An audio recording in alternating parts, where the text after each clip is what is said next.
କହିବା ଆଗରୁ କରିବା। ତୃତୀୟ ଶ୍ରେଣୀ ସାହିତ୍ୟ ପୁସ୍ତକର ବିଷୟବସ୍ତୁ। ସାନୁ ବିଦ୍ୟାଳୟରୁ ଘରକୁ ଫେରିଲା। ମା ତାକୁ ପଚାରିଲେ, ତୁମ ବିଦ୍ୟାଳୟରେ ଆଜି କ'ଣ କ'ଣ ହେଲା? ସାନୁ କହିଲା, ଆଜି ପରା ଅକ୍ଟୋବର 2 ତାରିଖ। ଆମ ବିଦ୍ୟାଳୟରେ ଗାନ୍ଧିଜୀଙ୍କର ଜନ୍ମଦିନ ପାଳନ କରାଗଲା। ଆମେ ଓ ଆମ ଗୁରୁଜୀମାନେ ବାପୁଙ୍କ ଫଟୋଚିତ୍ରରେ ଫୁଲ ଚଢ଼ାଇଲୁ। ଆଉ କିଛି ହେଲା ନାହିଁ? ମା ପଚାରିଲେ।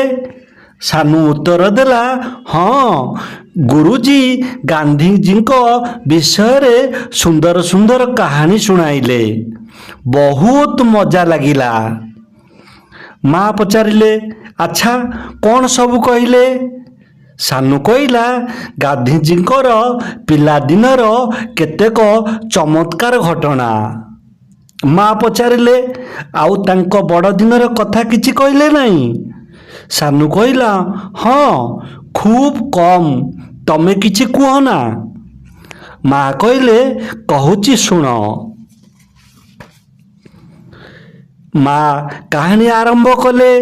ସାନୁ ଶୁଣିବାକୁ ଲାଗିଲା। ଥରେ ଗାନ୍ଧିଜୀଙ୍କ ପତ୍ନୀ କସ୍ତୁରବା ବେମାରରେ ପଡ଼ିଥିଲେ। ଔଷଧ ପତ୍ରରୁ କିଛି ବି ସୁଫଳ ମିଳିଲା ନାହିଁ। ଗାନ୍ଧିଜୀ ଚିନ୍ତିତ ହୋଇପଡ଼ିଲେ। ସେ ପୁସ୍ତକରୁ ପଢ଼ିଥିଲେ ଯେ ବେମାରରେ ପଡ଼ିଥିବା ଲୋକ ଲୁଣ ନ ଖାଇଲେ କିଛିଟା ଉପକାର ପାଏ। ତେଣୁ ସେ ଏହି ଉପଦେଶଟି କସ୍ତୁରବାକୁ ଦେବା ପାଇଁ ମନସ୍ଥ କଲେ। ଗାନ୍ଧିଜୀ କସ୍ତୁରବାକୁ କହିଲେ, ତୁମେ ଖାଦ୍ୟରେ ଲୁଣ ମିଶାଇ ଖାଇବା ବନ୍ଦ କରିଦିଅ। କସ୍ତୁରବା କହିଲେ, ଧେତ୍, ଲୁଣ ବିନା ଖାଦ୍ୟ ତ ସୁସ୍ୱାଦୁ ଲାଗେ ନାହିଁ। ଲୁଣ ବିନା କ'ଣ ଖାଦ୍ୟ ଖାଇ ହୁଏ? କସ୍ତୁରବା ଅମଙ୍ଗ ହୋଇ କହିଲେ, ତୁମେ ଅବୁଝା ହେଉଛ କାହିଁକି? ତୁମର ପରା ଦେହ ଖରାପ। କିଛି ଦିନ ଲୁଣ ଛାଡ଼ିଦେଲେ ହୁଏତ ଆରୋଗ୍ୟ ହୋଇପାରନ୍ତ। ଗାନ୍ଧିଜୀ ଏପରି କହି କସ୍ତୁରବାକୁ ବୁଝାଇଲେ। କସ୍ତୁରବା ଟିକେ ମୁହଁ ଶୁଖାଇ କହିଲେ, ଯଦି ତୁମକୁ କିଏ ଲୁଣ ଛାଡ଼ିଦେବାକୁ କହେ, ତୁମେ କ'ଣ ଲୁଣ ଖାଇବା ବନ୍ଦ କରିପାରିବ? ଗାନ୍ଧିଜୀ ଭାବିଲେ, ଏ ତ ଠିକ୍ କଥା।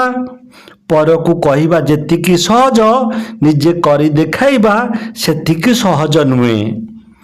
ଏହି କଥାକୁ ସେ ଚିନ୍ତା କରିବାକୁ ଲାଗିଲେ। ଆମେ ଯାହା ଅନ୍ୟକୁ କହୁ, ପ୍ରଥମେ ନିଜେ କରି ଦେଖାଇବା ଉଚିତ। ତେବେ ଯାଇ ଏହା ଅନ୍ୟମାନଙ୍କ ଉପରେ ପ୍ରଭାବ ପକାଇବ। ଏହି କଥାଟି ଗାନ୍ଧିଜୀ ମନେ ମନେ ବିଚାର କଲେ। କସ୍ତୁରବାକୁ ଦେଇଥିବା ଉପଦେଶଟିକୁ ନିଜେ କାର୍ଯ୍ୟକାରୀ କରିବା ପାଇଁ ସଂକଳ୍ପ କଲେ। କ'ଣ କଲେ ପିଲାମାନେ? ସେ ଯେଉଁ କଥା କସ୍ତୁରବାକୁ କହିଥିଲେ, ସେହି କଥା ପ୍ରଥମେ ନିଜେ କରିବାକୁ ସେ ଚେଷ୍ଟା କଲେ।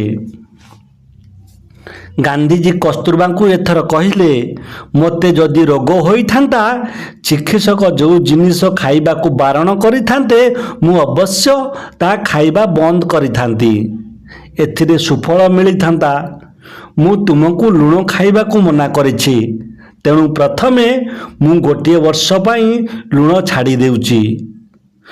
ସତକୁ ସତ ଗାନ୍ଧିଜୀ ସେହି ମୁହୂର୍ତ୍ତରୁ ବିନା ଲୁଣରେ ଖାଦ୍ୟ ଗ୍ରହଣ କରିବା ଆରମ୍ଭ କରିଦେଲେ। ତାଙ୍କର ଏହି ଆଚରଣ କସ୍ତୁରବାଙ୍କ ଉପରେ ଖୁବ୍ ପ୍ରଭାବ ପକାଇଲା। ତେଣୁ କସ୍ତୁରବା ମଧ୍ୟ ଏଣିକି ଲୁଣ ନ ମିଶାଇ ଖାଦ୍ୟ ଖାଇବାକୁ ଅଭ୍ୟାସ କଲେ। ସେ ଖୁବ୍ ଶୀଘ୍ର ସୁସ୍ଥ ହୋଇ ଉଠିଲେ। ପିଲାମାନେ, କାହିଁକି ସେ ଖୁବ୍ ଶୀଘ୍ର ସୁସ୍ଥ ହୋଇ ଉଠିଲେ? କାହିଁକି ନା ଯେହେତୁ ସେ ଖାଦ୍ୟରେ ଲୁଣ ଖାଇବା ବନ୍ଦ କରିଦେଲେ, ତେଣୁ ସେ ସୁସ୍ଥ ହୋଇଗଲେ। ତେଣୁ ଡକ୍ଟର ମନା କରିଥିଲେ କ'ଣ? ଖାଦ୍ୟରେ ଲୁଣ ନ ମିଶାଇ ଖାଇବାକୁ। ଯେହେତୁ ସ୍ୱାଦ ଲାଗିବ ନାହିଁ, ତେଣୁ ସେ ଖାଇଥିଲେ। ଯେହେତୁ ସେ ଖାଦ୍ୟରେ ଲୁଣ ଖାଇବା ବନ୍ଦ କରିଦେଲେ, ତେଣୁ ଧୀରେ ଧୀରେ ସେ ସୁସ୍ଥ ହେବାକୁ ଲାଗିଲେ। ନ ମିଶାଇ ଖାଇବାକୁ ଅଭ୍ୟାସ କଲେ। ଖୁବ୍ ଶୀଘ୍ର ସୁସ୍ଥ ହୋଇ ଉଠିଲେ। ସାନୁକୁ କାହାଣୀ ଶୁଣାଇବା ପରେ ମା କହିଲେ, ବୁଝିଲ ସାନୁ, ବାପୁ ଏମିତିକା ମଣିଷ ଥିଲେ, ସେ ଯାହା କହୁଥିଲେ ତାହା ନିଜେ କରିକି ଦେଖାଉଥିଲେ। ସେଇଥିପାଇଁ ସ୍ୱାଧୀନତା ସଂଗ୍ରାମ ବେଳେ ଗାନ୍ଧିଜୀଙ୍କ ସହିତ ସମଗ୍ର ଦେଶର ଲୋକ ଏକଜୁଟ ହୋଇ ଚାଲୁଥିଲେ। ଆଚ୍ଛା ପିଲାମାନେ, କହିବା ଆଗରୁ କରିବା ଏହି ବିଷୟବସ୍ତୁରୁ ଆମେ କି ଶିକ୍ଷା ପାଇଲେ? ଆମେ ଏହି ଶିକ୍ଷାରେ ଉପନୀତ ହେଲେ ବା ଏହି ଶିକ୍ଷାରେ ପହଞ୍ଚିଲେ ଯେ ଅନ୍ୟକୁ ହିତୋପଦେଶ ଦେବା ଆଗରୁ ନିଜେ ସେହି କାର୍ଯ୍ୟକୁ କରିପାରୁଥିବା ଦରକାର ବା କରିଥିବା ଦରକାର। ତେବେ ଯାଇ ଅନ୍ୟମାନେ ଆନ୍ତରିକତା ସହିତ ଗ୍ରହଣ କରିବେ। ନଚେତ୍ ଅନ୍ୟମାନଙ୍କ ସାମ୍ନାରେ ହାସ୍ୟାସ୍ପଦ ବା ଥଟ୍ଟା ଉପହାସର ଶିକାର ହେବାଟା ସ୍ୱାଭାବିକ।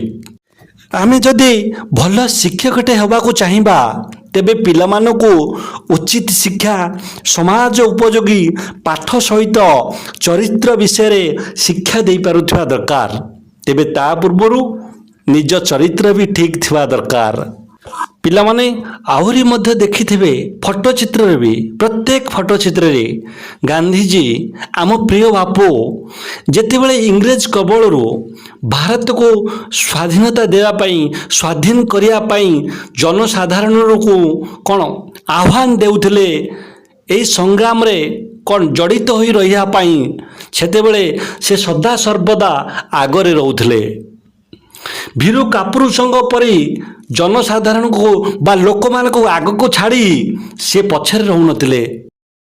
ସେ ଦାଣ୍ଡି ଯାତ୍ରା, ଲବଣ ସତ୍ୟାଗ୍ରହ, ଇଂରେଜମାନଙ୍କର ଲାଠିଚାର୍ଜ, ବନ୍ଧୁକରୁ ଗୁଳି ବର୍ଷା, ଯେକୌଣସି ପରିସ୍ଥିତିର ସମ୍ମୁଖୀନ ହେଉନା କାହିଁକି, ତେଣୁ ଗାନ୍ଧିଜୀ ଯାହା କହୁଥିଲେ ତାହା ପୂର୍ବରୁ କରିକି ପ୍ରଥମେ ଦେଖାଉଥିଲେ।